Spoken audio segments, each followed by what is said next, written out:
O, diba guys? Ang lakas lang makasyenda ng feeling. Ay, pilinggera na naman si Nina. O, ayan na nga, may snail pa doon sa ating pa-fountain ng aking sister. Ayan o, kita niyo ba yung snail?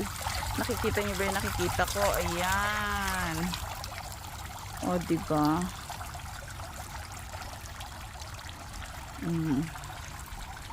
Ayun na nga. So may bakahan tayo dyan o may baka tayo dyan. Ewan ko nasan yung iba. Marami yan eh. Siyam. Diba marami pa mga siyam. Ganun. Nandun malayo. So ayun na nga guys. O diba. Andito nga tayo sa Hacienda. Pilinggera lang si Ninang.